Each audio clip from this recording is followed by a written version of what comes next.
শীত মানেই হচ্ছে হাঁসের মাংস খাওয়া। আর শীতকালে যদি হাঁসের মাংস না খাই তাহলে শীতই ফিল আসে না, কি বলেন? তো আমার কাছে মনে হয় শীতই হচ্ছে একমাত্র উপযুক্ত সময় হাঁসের মাংস খাওয়ার। হাঁসের মাংস খেয়েছি আর আপনাদের সাথে শেয়ার করব না তা কি করে হয়? হ্যালো এভরিওয়ান, কি অবস্থা সবার, কেমন আছেন আপনারা? তো অনেকদিন পর একটা লম্বা ভিডিও নিয়ে চলে আসলাম। হাঁস তো খেতে ভালোই লাগে, তবে এই কাটাকাটি বাছাবাছির জন্য হাঁস খেতে ইচ্ছে করে না। তো তারপর আমি মনে করি যে যেটাতে কষ্ট বেশি সেটার মজা অনেক বেশি। এই রান্নাটা করেছিলাম হচ্ছে যেদিন গেস্ট এসেছিল ওই দিন, ওই যে আপনাদের সাথে কয়েকটা রান্না শেয়ার করেছিলাম আর বাকি কয়েকটা আছে, ওইগুলোই আপনার সাথে এখন শেয়ার করব। আসলে বিয়ে খাওয়া, ঘোরাঘুরি, দৌড়াদৌড়ি মধ্যে আর এত ব্যস্ত ছিলাম আপনাদের সাথে বাকি রান্নাগুলো শেয়ার করতে পারিনি। তো এইখানে মাংস মেরিনেট চলছে, তা আমি মাখতেছিলাম। মা একের পর এক মাংসের মশলাতে যা যা লাগে সবই দিচ্ছে। তো এই কাজটা আমি করি, আমার করতে ভালোই লাগে। তারপর কড়াইতে তেল দিয়ে তার মধ্যে পেঁয়াজ, কাঁচা মরিচ, শুকনো মরিচ, তেজপাতা দিব। তার মধ্যে একটু লবণ দিয়ে একটু পেঁয়াজটাকে নরম করে নিব। তো তারপর হচ্ছে বাকি মশলা দিয়ে দিব। মশলা বলতে মা যখন মেরিনেট করে তখন হচ্ছে অর্ধেক মশলা মাখানোতে দেয় আর অর্ধেক মশলা হচ্ছে কড়াইতে দেয়। তো এখন মশলা কষানোর পর হচ্ছে মাংস দিয়ে দিব।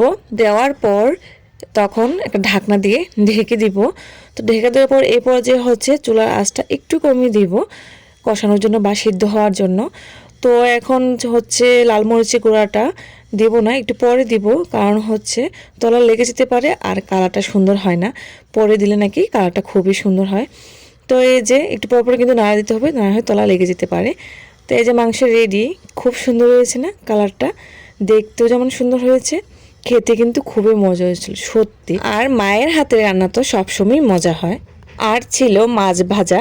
তো এখানে মা হচ্ছে মেখে নিচ্ছে মাছগুলো, হলুদ, লবণ, মরিচের গুঁড়া, একটু তেল দিয়েছে। তেল দেওয়ার মানে হচ্ছে মাছ অনেক সময় কড়াইতে লেগে যেতে পারে, তো তার কারণে তেলটা দিলে আর লেগে যায় না।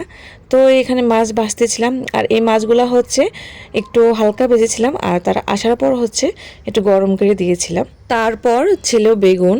তো এই বেগুন ভাজাটা আমি করেছি। তো এটার জন্য হচ্ছে চালের গুঁড়া, একটু বেসন নিয়ে একটা ব্যাটার করেছিলাম।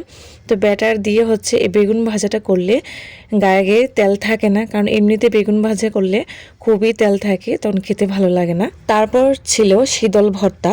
তো এই শীতলটা হচ্ছে বাঁশপাতি শীতল, খুবই মজা এটা খেতে। দেখেন খুব সুন্দর হয়েছে দেখতে, কি সুন্দর কালারটা আসছে। তো এইখানে হচ্ছে পরিবেশন চলছে, আমি আমার মেজোজা পরিবেশন করতেছিলাম। তো আমার কাছে মনে হয় যে কোনো খাবারই যদি সুন্দর করে পরিবেশন করা হয় তখন মনে হয় যে খাবারের টেস্ট আরও দ্বিগুণ বেড়ে যায়। তো যাই হোক, তা আমার ব্লগটা আজকে কেমন লেগেছে অবশ্যই জানাবেন, আর ভালো লাগলে কমেন্ট করে জানাবেন। তা আজকের মতো এখানেই টাটা, ভালো থাকবেন।